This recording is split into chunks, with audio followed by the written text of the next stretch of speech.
안녕하세요. 아이러브9입니다.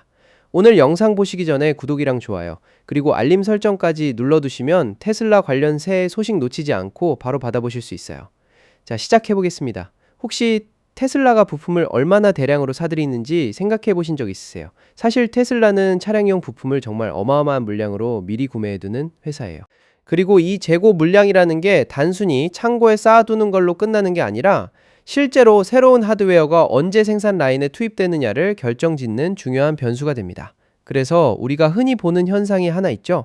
테슬라가 신형 하드웨어를 꼭 모델 사이클 중간에 슬쩍 끼워 넣는 것처럼 등장시키는 경우가 많다는 겁니다. 이게 왜 그러냐면 이미 새로운 부품이 창고에 준비되어 있어도 테슬라는 기존에 사둔 구형 부품 재고를 먼저 다 소진한 다음에야 새 부품을 라인에 투입하거든요. 재고를 낭비하지 않겠다는 전형적인 제조업의 원칙인 셈이죠. 그런데 이제 상황이 좀 달라졌습니다.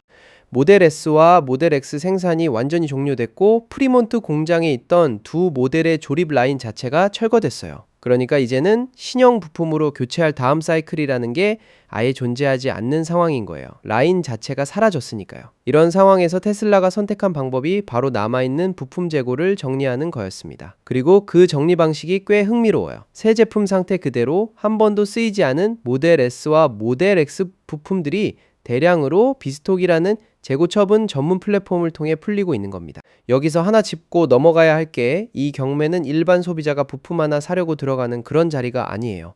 테슬라는 수백 개 단위의 부품이 통째로 담긴 팔레트를 경매에 올리고 있거든요. 그러니까 실질적으로 이걸 낙찰받을 수 있는 대상은 수리업체나 부품 리셀러, 그리고 부품 공급업체 같은 곳들이라고 보시면 됩니다. 일반 오너 한 명이 부품 하나 필요해서 들어갔다가는 팔레트 단위로 낙찰받는 상황이 벌어질 수도 있는 거죠. 그럼 실제로 어떤 물량들이 나와 있는지 한번 살펴볼까요? 먼저 현재 진행 중인 모델 S 경매 하나를 보면 센터 콘솔 어셈블리가 무려 170알개 포함되어 있고 여기에 다른 부품들까지 합쳐서 정가 기준으로는 11만 4,875달러어치예요.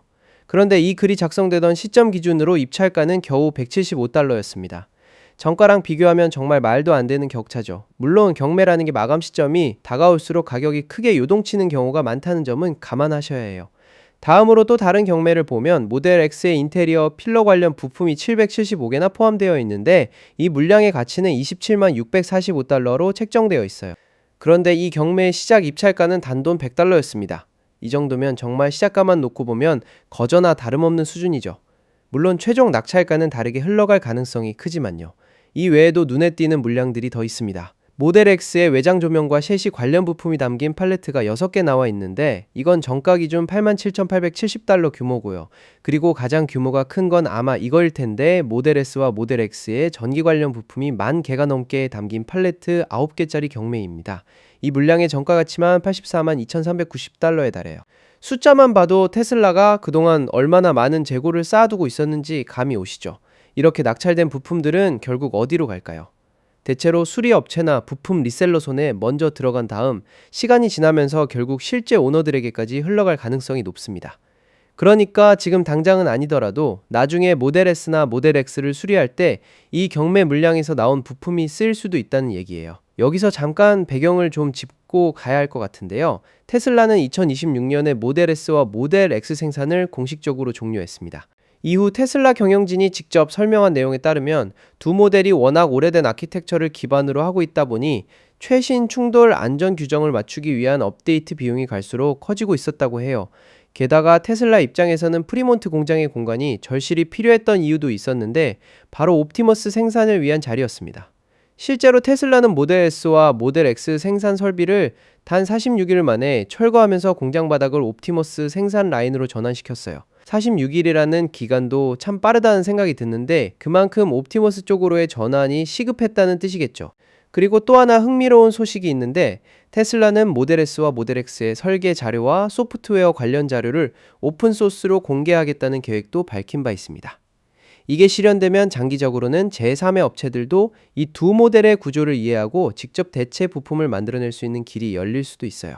지금 당장은 아니어도 앞으로 모델 S와 모델 X 오너들에게는 꽤 반가운 소식이 될 수 있는 부분입니다. 그렇다고 해서 테슬라가 갖고 있는 부품을 전부 다 처분하고 있다는 뜻은 아니에요. 여전히 도로 위에는 수십만 대의 모델 S와 모델 X가 굴러다니고 있고 여기에는 최근에 인도된 시그니처 시리즈 모델들도 포함됩니다. 그리고 아직 보증 기간이 남아있는 차량들도 상당수 있죠. 테슬라의 기본 차량 보증은 4년 또는 5만 마일까지 적용되고 모델 S와 모델 X의 배터리와 구동기에는 8년 또는 15만 마일까지 보증이 이어집니다. 그러니까 테슬라 입장에서는 이 보증 기간 동안 커버해야 할 수리 요청에 대응할 수 있는 부품 능력은 계속 유지해야 하는 상황인 거예요. 다만 여기서 한 가지 알아두시면 좋은 게 연방법상 자동차 제조사가 단종된 모델의 교체 부품을 정해진 기간 동안 무조건 다 보유하고 있어야 한다는 의무는 없다는 점입니다. 법적으로 강제되는 게 아니라는 거죠. 결국 이번 비스톡 경매는 테슬라가 이제 더 이상 그 정도 물량이 필요하지 않다고 판단한 재고들을 정리하는 절차로 보입니다. 모델 S와 모델 X 생산이 끝난 지금 필요 이상으로 쌓여있던 부품들을 시장에 풀어서 수리업체나 리셀러들이 활용할 수 있게 만든 거예요. 오늘은 테슬라가 모델 S와 모델 X 부품 재고를 어떻게 정리하고 있는지 그리고 그 배경에 있는 옵티머스 전환과 오픈소스 계획까지 함께 살펴봤습니다. 영상이 유익하셨다면 구독과 좋아요 부탁드리고요. 다음 테슬라 소식으로 다시 찾아뵐게요. 아이러브9이었습니다. 감사합니다.